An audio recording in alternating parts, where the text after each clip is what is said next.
Okay, welcome to part two of topic 8, and it's covering slides 36 to 116 in the PowerPoint commentary file that is filed under topic 8 in weekly commentary in Blackboard. So again, in topic 8, we're exploring corporate culture, the role of management in sustaining an inclusive workplace, and then really talking about diversity and what type of leader are you and how do you deal with this crisis and how do you encourage innovation and change within your organization. So this is the second part of topic 8, and be sure to review the related e-text PowerPoints because they're rich in information and they're going to help you in test number 2. So Chapter 6 is Human Resource Management. Chapter 7, Managing Innovation and Change. Chapter 8, Understanding Groups and Teams. Chapter 10, Leadership. And Chapter 11, Managing Communication and Information.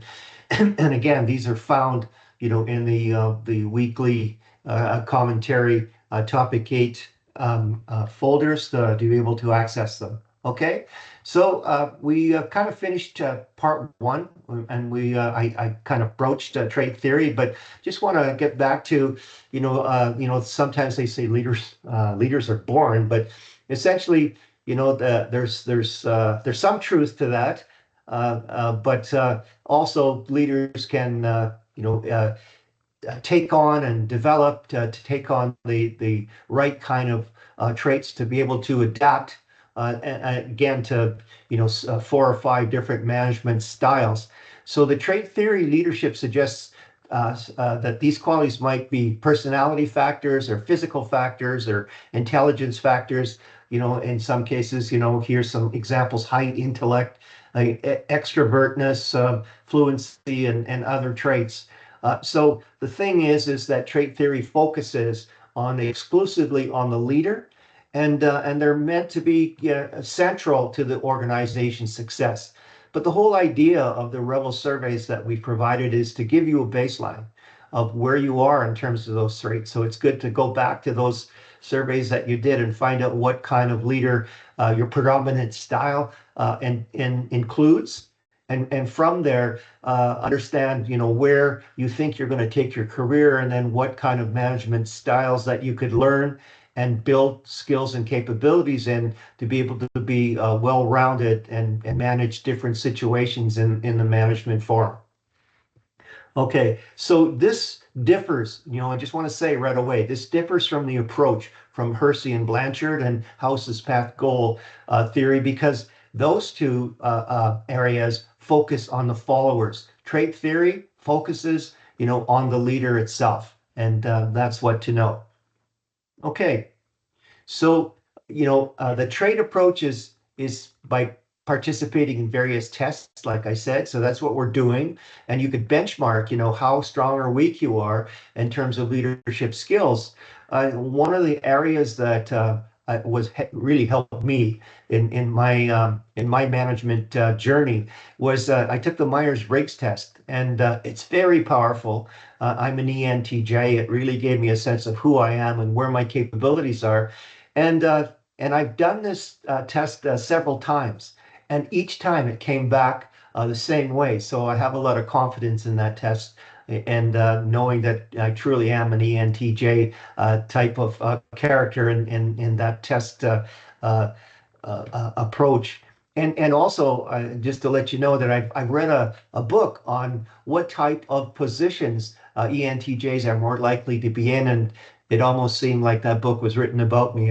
Several of the positions that I've held are in line with ENTJ, so I know that it's pretty powerful, right?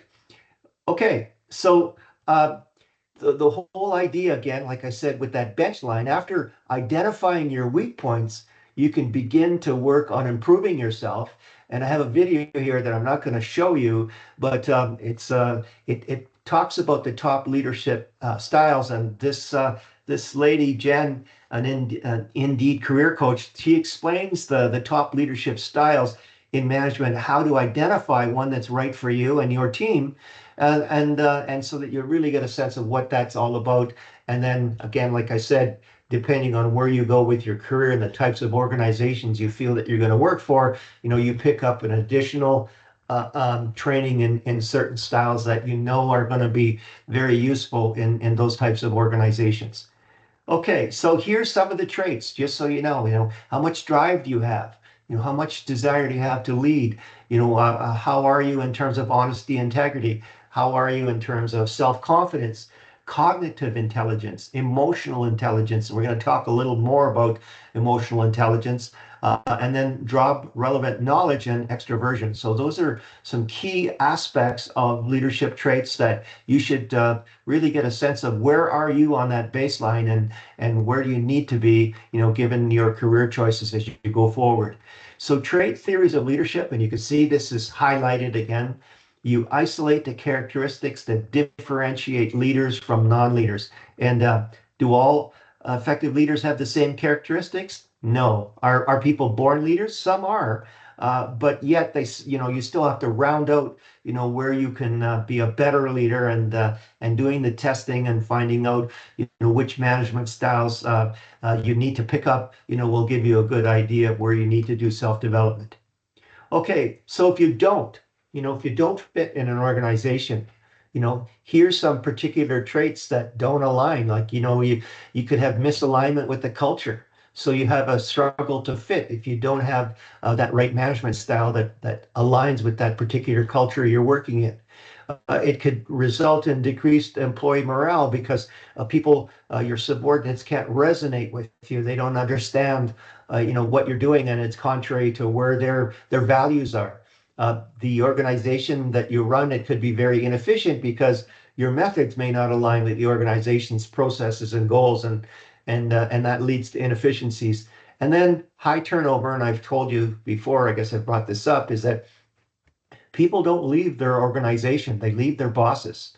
And so employees may leave if they feel disconnected or unsupported by you, the manager, only because, you know, your predominant style may not fit with the culture of that organization, and the overall values that are espoused in that organization. So again, emotional intelligence, very important. And in recent studies, it indicates that EI, emotional intelligence, is the best predictor of who will emerge as a leader. And what does it cover? Well, self-awareness, self-management capabilities, self-motivation. You know, how much empathy that you have, and how many social skills you have to be able to, you know, bridge the gap, you know, between you and your subordinates, and given the culture of the organization. So Lewin is pretty good around that. He's provided some leadership styles, and here's where we're starting to get back to, you know, the theorists and the theories of that management principles evolution piece, and which will appear on some of the test questions in test number 2. And you can see that, you know, this is highly highlighted, and to really know what Lewin is all about in terms of autocratic, democratic, and laissez-faire type management styles, and what they're all about.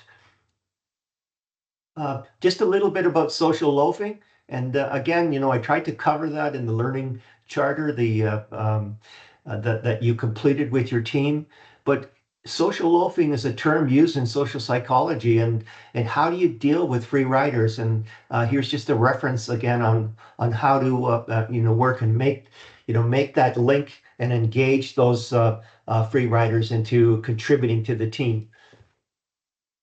So again, a little bit of Kurt Lewin, so that you know that there's the authoritarian, the participative, and a delegative type leadership styles, and how they fit. So again, just another slide to be able to bring you up to speed on that and where that is.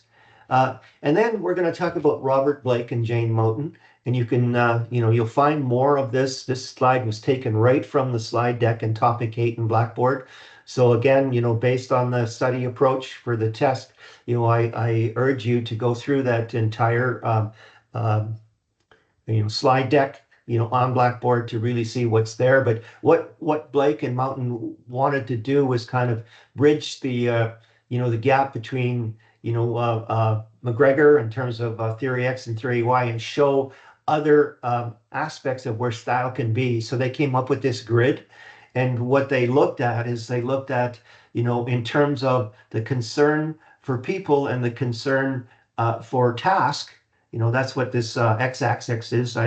You can't really see it that well, but where the midpoint is and where the accommodating style comes up. So if you talk about accommodating style here, it's high on concern for people, but yet low on task. And that may work in some settings, but it may be a point where workers will take advantage of the leader because they're not focused enough on getting them to focus on the task. So this model identified the 5 different leadership styles, and the optimal leadership style in this model is theory Y, where it's high for concerned people and high on task. So that's where this one fits in here. And there's more information on this. Again, you can see that this is highlighted. So I'd like you to go through this slide and really figure out, read, what's going on with these components.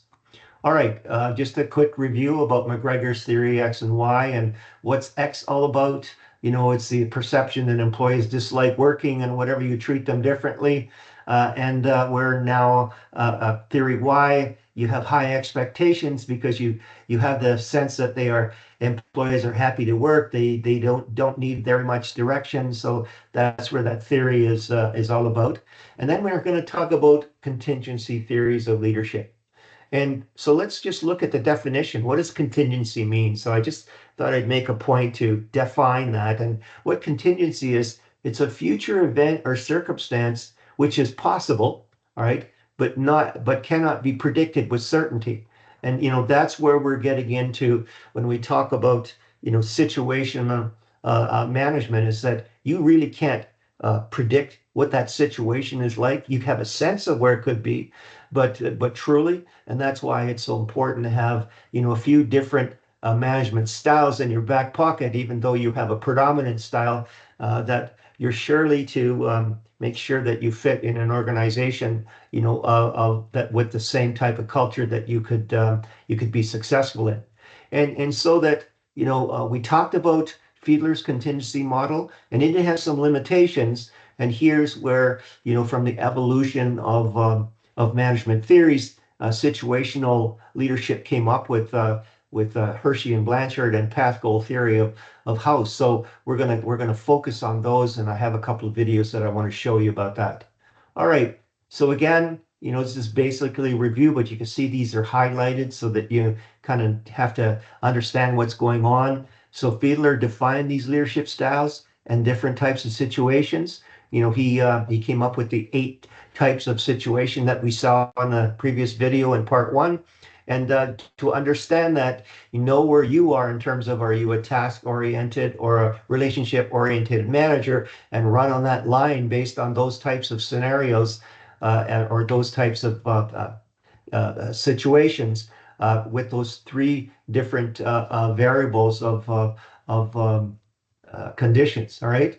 So again, here's the scoring that we talked about, and really we're talking about the 3 different varying components of a situation where what's the leader-member relationship like? What's the task structure like? Is it really well laid out so that you don't need to manage as over those people if it's well laid out, and then actual position power that you have, and which is very important. So again, remember that these 3 variables, you should understand what they are, these 3 attributes of that situation.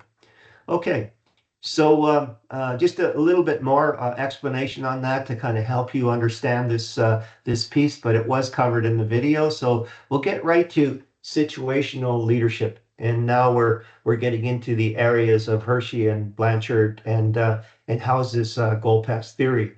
So the leadership theory focuses on the follower. Just understand that, and trait theory focus on the leader. So that's the difference. And within the follower, there's 2 readiness components. One is the ability. So the skills and capabilities, what kind of level of development are the followers at in terms of skills and ability? And then what kind of level of development are the workers in terms of their willingness to accomplish a specific task? And this is key. I mean, they can have all the ability in the world, but if they're not motivated, well, then you have to apply a different type of leadership style to get them engaged.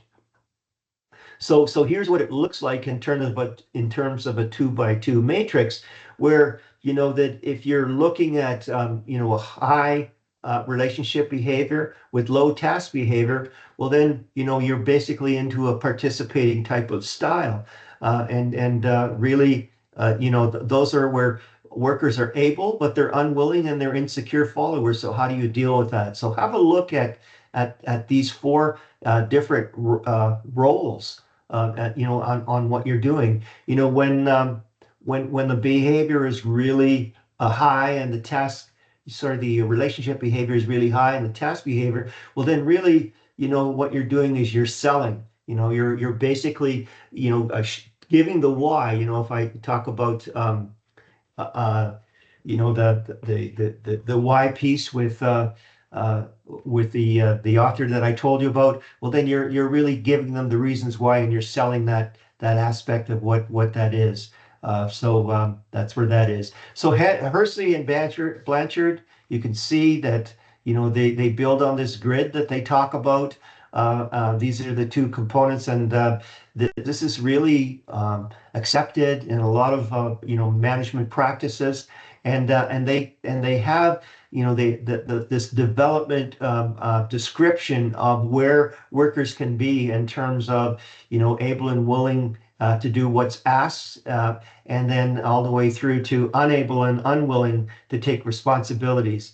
Have a look at this piece, but this really tells it all, and this is where I'm going to introduce the video to kind of cover this off.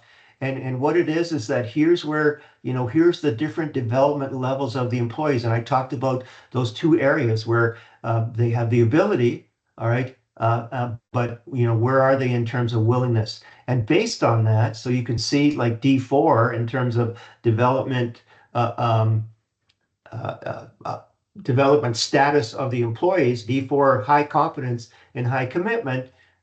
You'll see that you don't have to be very supportive, and you don't have to be very directive, because they're highly motivated. All right, so that's how this piece kind of works.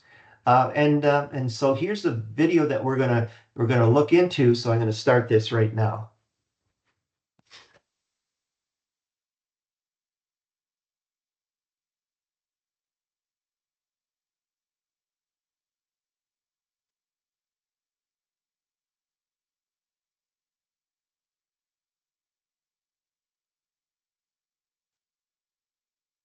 Hello and welcome to today's lesson, where we're looking at the situational leadership model.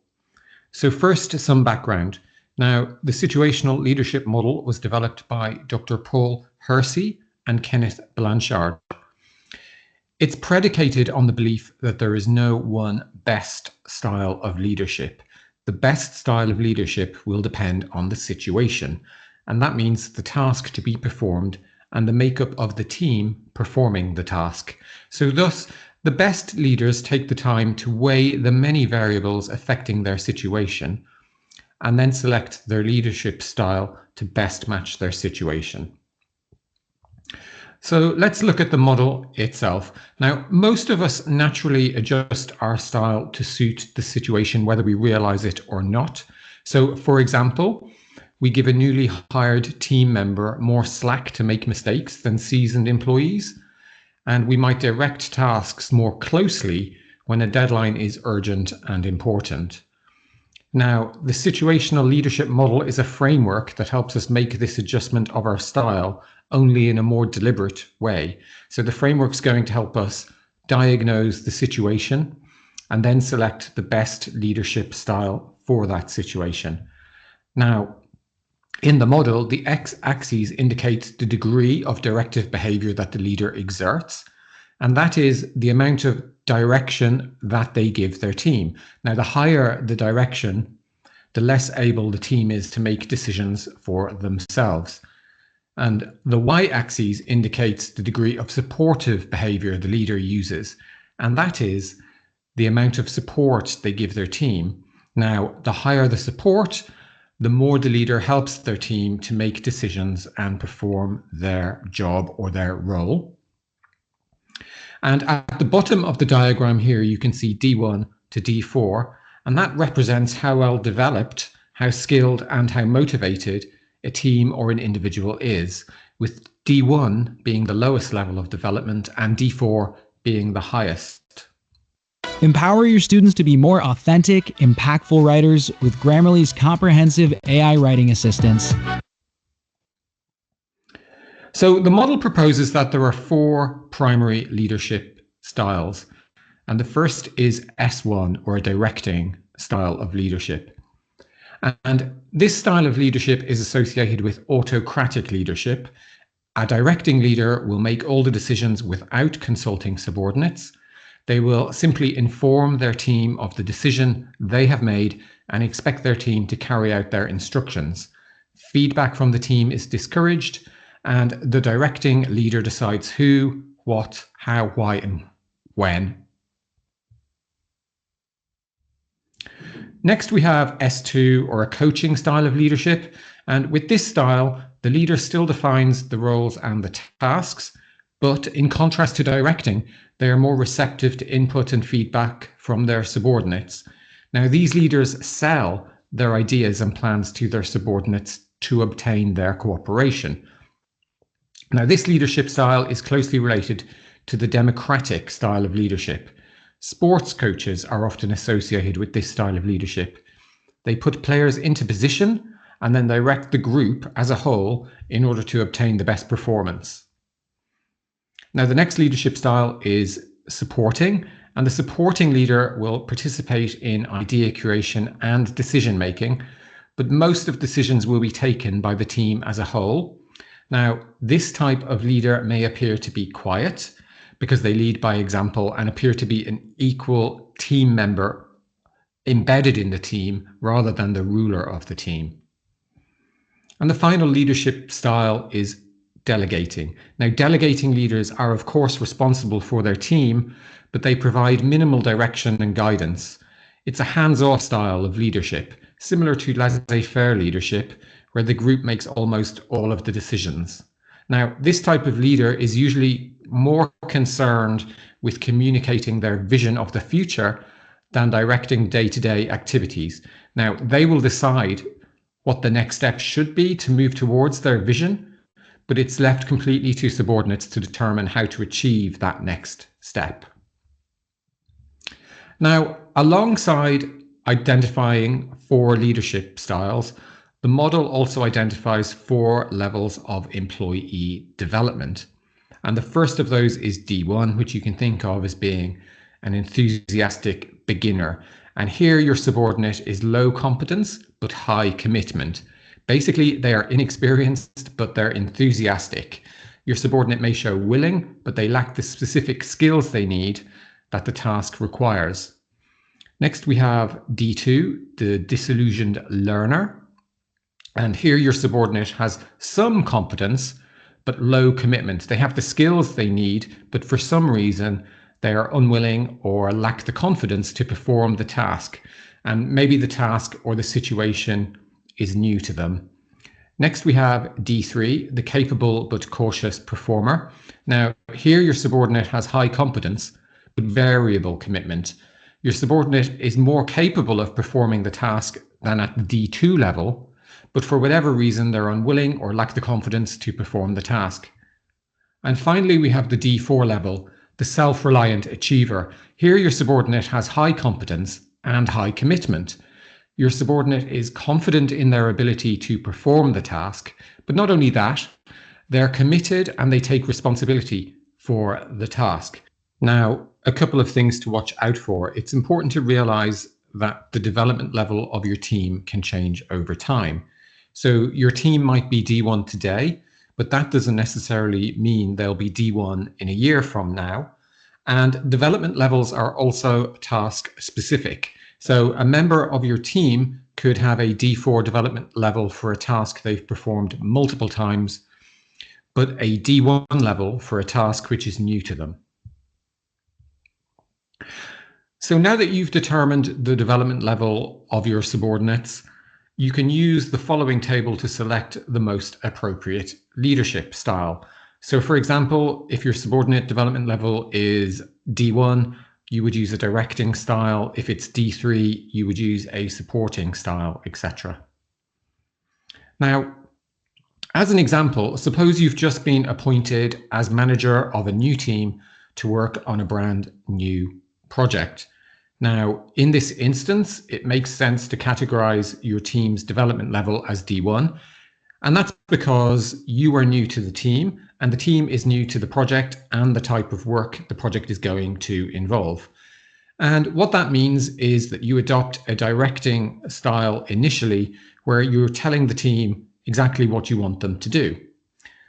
But over time, you realize that the team is very skilled, but it's unfamiliar with this particular type of project. And in a nutshell, you assess that their development level is D3. They're capable, but they're cautious because the project is new to them. And when you've made that assessment, you decide to switch to a supporting style of leadership. You work closely with the team, almost as if you were an integral member of the team yourself, where you encourage ideas and support team members to help build their confidence.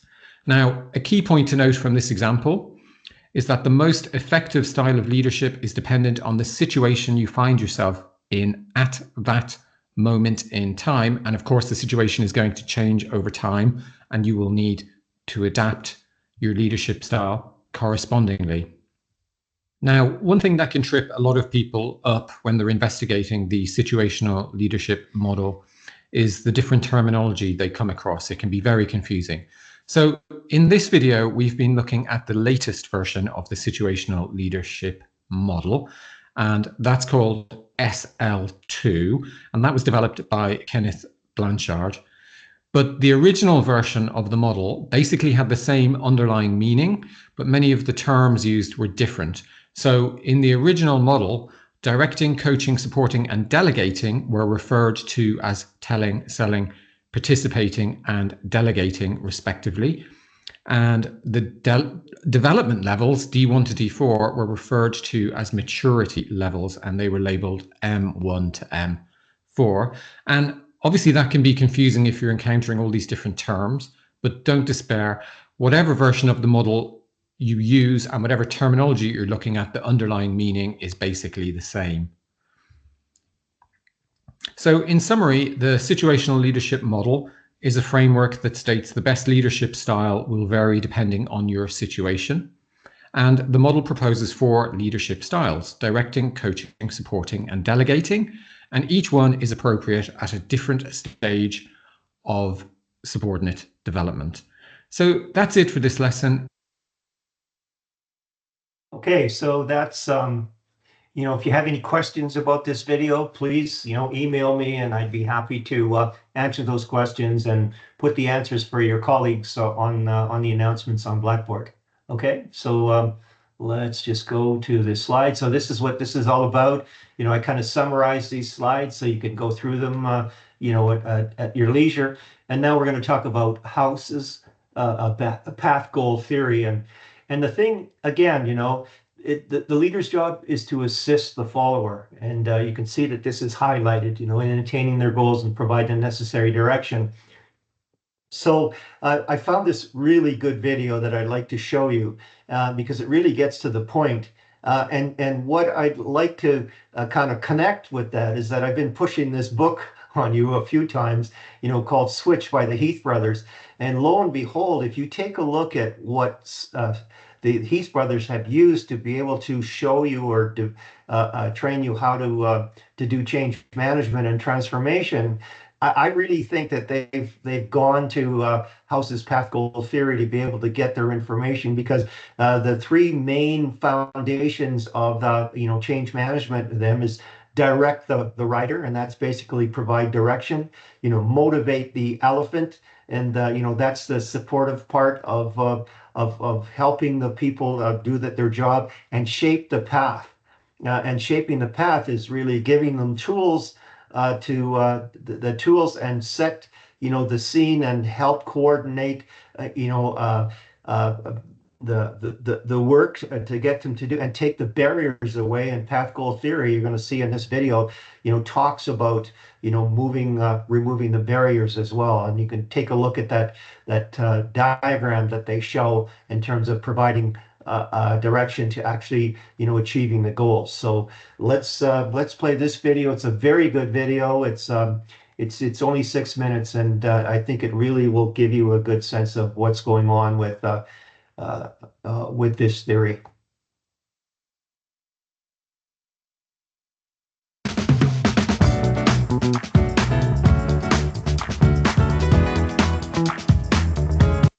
Path goal theory is a contingency model of leadership. Like other situational leadership models, it assumes that the right style of leadership is dependent on the situation or the context. In the case of path goal theory, we look at the people we are leading and the nature of the task at hand.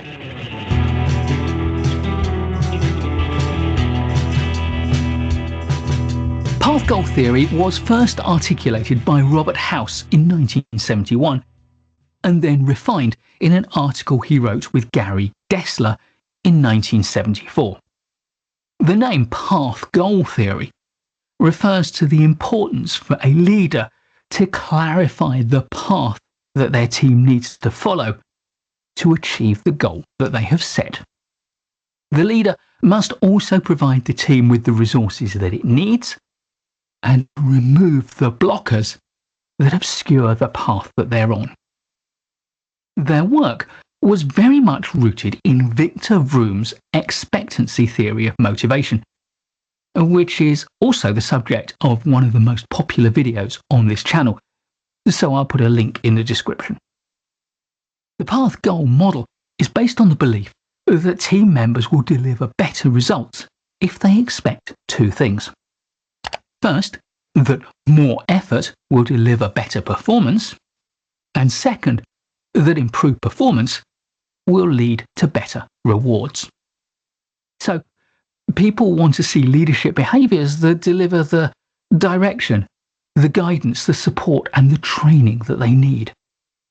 Greater clarity around goals and explanation of what precisely is required will lead to higher levels of performance and higher levels of job satisfaction too. In the path goal model, House described 4 leadership styles that we can select based on 2 main factors. First are situational factors. This is about the nature of the task, and in particular, the extent to which it is novel and unstructured versus routine and structured. And secondly, there are team member factors. In particular, the level of experience, confidence, enthusiasm, and capability of the team members. The 4 types of leadership behaviour should be deployed at different times, depending on your assessment of the 2 factors, the situational factors and the team member factors. The first is directive leadership. Let people know what you expect of them and give them explicit instructions. House proposed that directive leadership works best when tasks are unstructured, novel, or ambiguous. He also recommended directive leadership when team members have little experience or low levels of ability relating to the task. The second style of leadership behaviour is supportive leadership. This focuses on the welfare and the needs of individuals and upon building effective relationships with each of them. In this style of leadership, leaders are friendly and approachable. House suggested that this approach works best when team members are set familiar, structured, clear tasks. The third style is participative leadership. This style of leadership involves consulting team members to get their ideas and their opinions on what we need to do and indeed how we should go about doing it. This would work best with capable and motivated team members and is particularly useful when we have an unstructured, unfamiliar, or ambiguous task. And finally, there's achievement-oriented leadership. This is about driving up performance levels in the teams by showing confidence and trust in them and setting them challenging goals. This is most appropriate when you have a confident and able team who would get bored with what are otherwise familiar and routine and structured tasks at hand. Let's end with a brief assessment of path goal theory. The first thing to note is that academic research has not found a whole load of evidence to support path goal theory. However, there hasn't really been a lot of high quality testing, so let's just conclude for the moment that the jury is out on the path goal model. The most compelling evidence that we do have suggests two things. Firstly, for capable and conscientious team members, setting challenging goals does tend to produce better results. However, secondly, research also shows that strongly goal-oriented leadership styles can be stressful for the less competent and the less conscientious team members. A strong focus on goals is valuable in the right contexts. Yes, it is contingent on the situation. If you have conscientious, capable, able, enthusiastic team members, then by all means set them challenging and worthwhile goals. However, if your team members are less capable, less conscientious, less enthusiastic, then you need to be more supportive and perhaps more directive in your leadership style. Please do give this video a like if you've enjoyed it or learned from it. Okay, so again, if you have any questions about this video, please email me, and I'd be happy to kind of comment on any kind of questions that you may have. Okay? All right, so I'm just going to set this up here so I can see what's going on. All right, so that's that piece. And again, this supportive type style is really in the part of Motivate the Elephant as well from this book called Switch. Okay, and you could see, I just added this slide where, House had really kind of brought in Broom's expectancy model so that, the individual effort, people will recognize that they'll increase their performance. And if the right rewards are there, you could set up this piece. And you can see that these four components or different styles of management are very important to know. They're highlighted. Okay. But what it breaks down to, though, are personal characteristics and environmental variables, as was discussed in the video. And here's just an example. You could see here that there's a yellow arrow. So let's just say that the situation is the follower lacks self-confidence. Well, that would imply that you would use a supportive leadership style, and the impact would be it would help the follower increase confidence and achieve work outcome, and then the overall outcome would be a more effort, improved satisfaction and performance. So you could go through these different situations and really get a sense of the examples of what to do.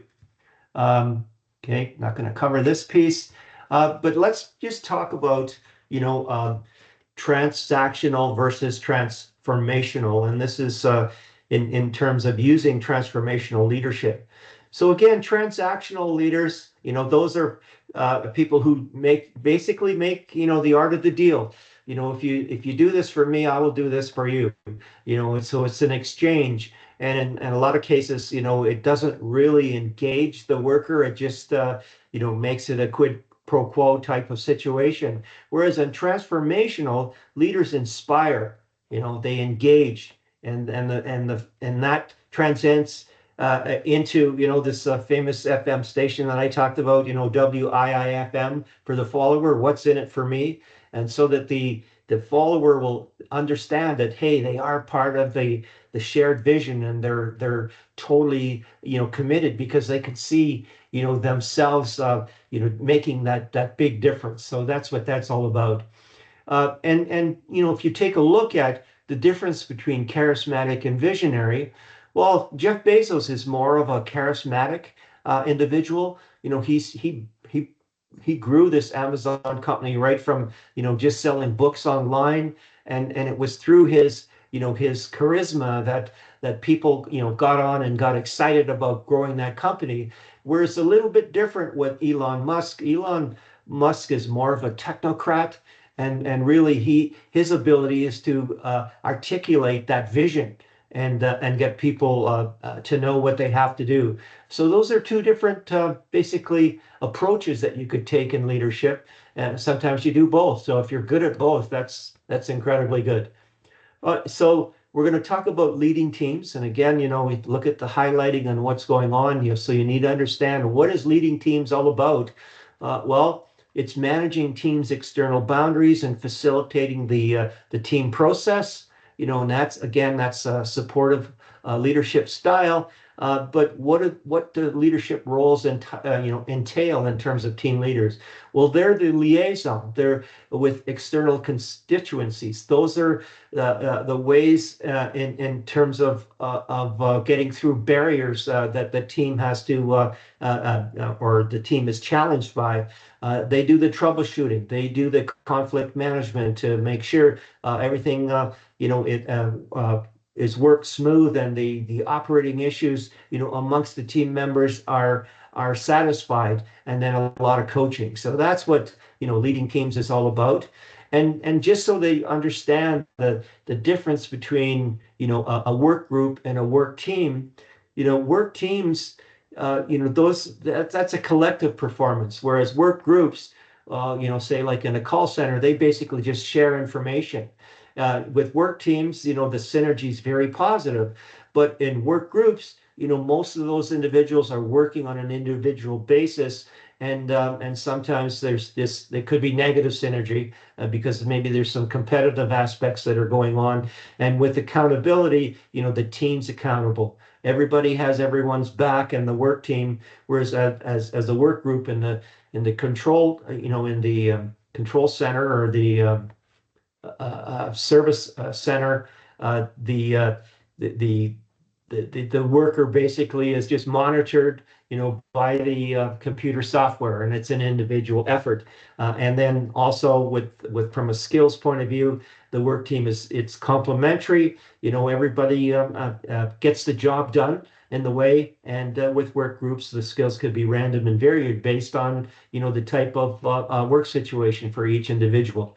I introduced Tuckman stages of group development back and when we talked about the learning team charter, just so that you can understand that the group goes through different stages of group development, from forming, when they come together, and that's where you started and you wrote out the team charter, and then you start doing the work and you're storming, so that there's some conflict going on amongst the group, and to understand that happens, that's human nature. And then you get to the point where saying, hey, we got to get some stuff done. So let's come up with some conditions or some norms on how we're going to work. And then once there's allegiance to the norms, then the group really starts ticking along and performing. And then at some point in time, it needs to adjourn. It completes its task, and it's time to move on. And a lot of companies don't really look at this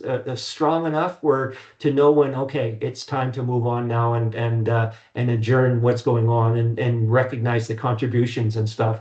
So this is a key format or framework to be able to understand. It's used everywhere. It's talked about everywhere in the piece.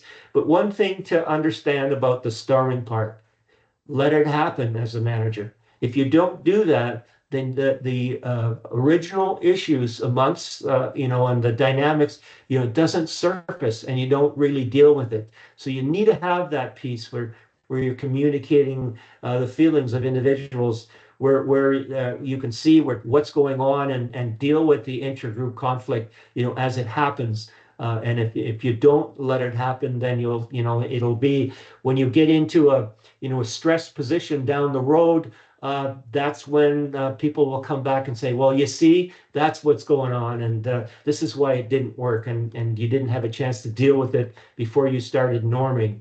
So that's what this is about. Just to know that, recognize, what transformation is. And it's a bold ambition. It's an opportunity, that you rethink the business and whatever, and especially, where you're heading in terms of, the development of AI when you get and leave this program. There's going to be a lot of transformation going on to be able to adapt to AI conditions, and it's very strategic, and that's where you're gonna need to know employ your strategic thinking and in your critical thinking aspects, so that knowing that the transformation is the overall movement of the organization, and change management is the process and the tools to help that transformation along. And understand that both are important. You need these skills in change management to undergo a great transformation. And I'll show you a couple of slides that really kind of show how you need to, remold, into the new beginning. And if you don't, anchor into that new beginning, people fall back to old attitudes. So understand that. Okay, in terms of change management, there's structure, there's technology, and there's people. And there's some research that that I'm going to talk about, to really, you've got to focus in on this people aspect. And also you got to understand what drives change to begin with. Sometimes it's totally external, the change. You can see these are yellow arrows, and sometimes external change will sort of initiate internal change, and sometimes you just have internal change because there's a recognition, or there's insights into things need to change to be able to be a sustainable business. So you can see that there's external forces and there's internal forces, and especially on an internal change, changes in strategy, changes in the workforce, changes in the culture itself, in the employee attitude. So that's, these are the components around what drives change. So this is this research that I saw many years ago about 65% of projects in North America fail. And why? Well, the perception is that, well, they didn't have the right technology. And then the second most effect that people perceive is that, well, we didn't have the right tools, the right infrastructure to make that change. And the third one is, well, our management, our change management approach, was not that great. And this is the people aspect that I talk about. But look at what the real causes were, as the research says. It's the change management piece. So you can see, how important understanding change management and having the right tools, will help you along your way to make that organizational transformation. Okay, and the thing is to understand too the difference between commitment and compliance. So you may bring the group to a point in the transformation, and sometimes you need to understand, are they just going along with it? Are they just complying and thinking, well, this is flavor of the month and this will change someday anyway. So, why do we really need to get, in line with this, versus really insisting and, in your approach to gain commitment as much as you possibly can, as early as you possibly can, to really kind of anchor the new transformation. Right. And the thing is, what you're doing is the biggest part is that you're managing post-implementation resistance, because you could get to the end of the project thinking that transformation is there, and then people start falling back into their old ways and start resisting the overall piece. And so why do people resist change? So understand, how to deal with uncertainty, with routines and habits that are inside of the corporation, concern over personal loss, because, you know, in my experience, a lot of people were kind of put in different roles and felt like they lost some of their personal influence or power, and then in some cases then resisted the change, thinking that they were getting over or passed over or whatever. And change is viewed as not in the organization's best interest. Sometimes there's people that are truly earnest about thinking that this is the wrong way to go for the company. And you'll come across those kind of people and really have to, you know, engage them, because a lot of times those people with the, you know, strong insights are thought leaders, and they may not have position power, but they're viewed by the other employees as people with a lot of insight, and they may get some followers that could resist the change. So understand what's going on in this this table. I'm going to talk about this piece, but here's one key thing that I learned as a, you know, as a transformational manager. I've been a change agent in a lot of organizations, and understand the timeline in a transformation, because normally what happens is, you know, when you look at the, say, organizational performance over time, when you're bringing in a transformation, you know, it takes a long time before things get to a tipping point. And what to understand is that in all transformations, you get to the very low in performance. And when I worked with Accenture or Anderson way back when, they used to call this the valley of despair. And the fact that as a manager, you know this is going to be coming, you know, it motivates you to be able to celebrate every win that in your reality as what comes out of the transformation. You celebrate that, and you try to anticipate when this is going to happen, and you provide the coaching and the necessary information to be able to give people the confidence that, hey, things are going to get better. And then you start getting into this, you know, the continuous improvement aspect of, you know, where the transformation is getting you into a better place, right? And so that there's different stages. So understand, you know, where you are in these different stages of that transformation, and by doing that and bracing yourself and preparing for it, you know, you really get people, you know, on that curve of going through. So here's another piece about, in terms of, you know, really getting commitment through communications, knowing that, you know, sometimes, you know, you just get grudging compliance and then it'll drop. Sometimes you'll get to the point where you'll get some formal compliance and you'll get some things installed, but the whole idea is to really get to that point where you can actually institutionalize those changes. And then people will internalize that, and then you've got full commitment, and then you've got into the new beginnings, and you're on to you're on to success. And this is just a book that, you know, I've read by William Bridges, and talks about the stages of transition. This one changed my life, and I'd really recommend that you take a look at that if you're really, you know, serious about doing change management and transformation. But this is Lewin's 3-phase of organization change. And really, you know, let me just go back to this slide. You know, here's where you really want to get to, all right, in terms of institutionalization and internalization. That's what this refreezing is all about, you know, where you're really, you know, institutionalizing that change.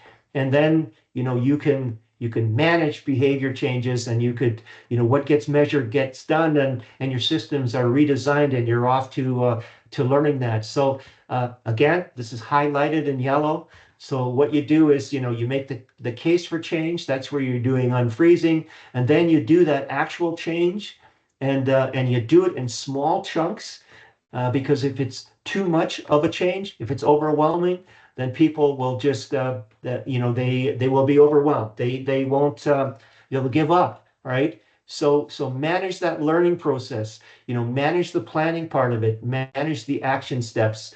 And you know, I learned a lot when he did this major project that TELUS that I drove. It was a business process improvement for service delivery. And what we did was, on this piece, we brought 60 people in from the 1,200 people working that process, and we trained them. and we showed them what was going on. We trained them in change management. We trained them in communications. And when they went out, and we trained them in planning, by the way, and when we went out, we had advocates out there that could help the other people understand really what was going on to get to that institutionalization of the change itself. And we had some great success, and that's one of my career highlights on that project. Again, just a little more about what this is all about, and you can see that this is highlighted again. So read this slide, and just understand that you can get into change fatigue. There's only so much change that people and an organization can digest at a certain time. So you really need to kind of take a look at readiness for change in this aspect about, and here's the different attributes of managing that change and doing it, on a path that won't deplete, the passion of the organization to get it done. So this is another piece to understand, and then understand again that change capable organizations do the following. They have diverse teams, and that's why we're going to talk about diversity in the next remaining slides. And again, you encourage mavericks, and mavericks could be thought leaders in the organization, or key people that have skills that can make things happen. But the whole piece around that is to communicate. And in this book, by the Heath brothers, they talked about bright spots. And what the bright spots are is that there'll be some areas of the company that really take on seriously this change and have some success. And mainly it's done through some mavericks, that really kind of, take the lead. And what you do then is you celebrate those, and you try to emulate, what they're doing, and share their success with the other parts of the organization to be able to fight, to bring that on. Now we're going to talk about the communication process. And this is important, to understand are your communications, especially related to transformations, are they being understood? And you need to, validate, that they are understood. And so that you really need to understand, you as the sender, what you're going to send, and how you're converting that message, in terms of what channel that you're using, and what the purpose of that communication is. And the more that you could be effective at this, and I kept on telling you, communicate. I mean, that's the currency of transformation. So that this becomes very important. So understand this piece. You can see that it's highlighted. You'll find a little more information in the slide deck in topic 8 in Blackboard to really get an idea about that.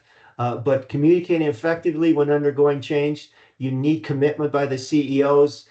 You need to role model what's going on. You need two-way communication to make sure that that people are getting what you need to communicate. Positive ways were found to deal with bad news. I know what we did is we had rumor systems when we were doing this large project. So we created this newsletter called The Grapevine. And what we would do is we would identify the rumors that were out there, and then we'd actually get to the disinformation and tell people what's really happened. And you wouldn't believe the positive effect that this newsletter had on advancing the transformation that we were doing. But in this decoding, and you could see that this is key highlighted, from the emotional side, how a receiver feels when a message is received will influence how they interpret it. And they can interpret it differently. So if you have, say, a worker, in this transformation that feels that their job is going to be no longer and they'll get laid off, no matter how you communicate that, they will interpret that a certain way.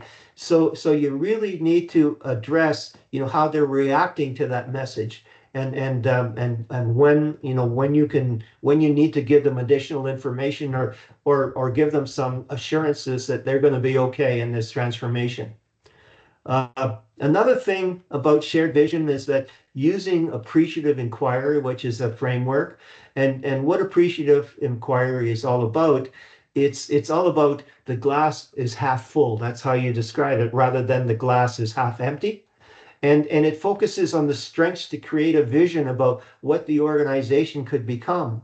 So we're saying, hey, here's where we are right now, but hey, we've got the capabilities, we've got the, the underpinnings to be able to be successful, and then go through those, those different steps in dreaming, designing, and delivering on what's going out. So knowing about appreciative inquiry would be a good way of understanding how to communicate during a transformation, and then knowing how to overcome communication barriers. So, here's some things that you can learn about as well, and understanding the difference between creativity versus innovation. Creativity is the ability to produce novel and useful ideas, but innovation is the process of taking that creative idea and turning it into a useful product, right? So that takes a lot more. So understanding, when you're going through the transformation, that you have the creative part, but now you need to innovate to be able to make it happen. And what the thing is that, there'll be this point where, in that creative process where, you'll prepare the idea and you'll incubate it. And then the aha moment says, yeah, this will work. And now you can verify what goes on. And here's where the innovation starts coming in, where you flesh out and develop how you can really get to, the end outcome that you're looking for. The next area, and it's probably the last area here, is understanding diversity and inclusiveness in the workplace. And we talked about this in your participation activity, and understanding what surface level diversity is versus deep level and hidden diversity, going through and understanding the speech, which I explained in part one of the topic 8. And then understanding what tokenism is, and if it's, people understand, what's going on there, and the thing is, if they know that, if you're at the point where you're saying, do as I say and not as I do, people look at behaviors. I mean, that's what goes on, and then understand what the role of management is all about in that piece. And I think really that's where we're at in terms of that piece. But just a little bit about cultures, and understand that the different types of cultures that you could possibly work in. Clan culture is an employee-focused culture. This is where the workers are driven, by the seniors in the culture, what's the word, the elders of that culture, and they actually place expectations and help provide the support for people's coming in. Advocacy culture, this is more around in an entrepreneurship, where it's get the job done, and you need to be very flexible because you're in survival mode. The market culture is a very cutthroat culture, if I can make that comment. It's very competitive with and so that it you really gotta be on guard, and the competition is not only outside, the competition is on the inside as well. And then the hierarchy culture, and that's a structured culture, mainly where risk is involved in terms of loss of life or loss of property, and so that it's more along the the hierarchical management principles that we've been talking about. All right, and then here's where they kind of fit in that piece, and then this little piece is all about alignment, and there's strength in alignment. And understand, to get that alignment, you need clarity, and it's not just one thing; it's several things that come together that that will get people to understand what it is that you're trying to do, and what direction that you need to go forward in terms of that vision, and then how do you focus on that, and then how to impact that in terms of commitment and discipline, and then using the right tools. So that's what this is all about. So this is topic 8, And again, if you have any questions, please email me. I'd be happy to answer those questions and then share the answers, on Blackboard on announcements. Okay, and we'll go from there. And this is the last topic that you need to study for the test. And I'd suggest that you take a look at that study path that I provided in the in the part 1 of this topic 8 video series, and go forward that way. All right, so I'll leave you with that. And again, please send me your questions and start getting ready for that test. All right.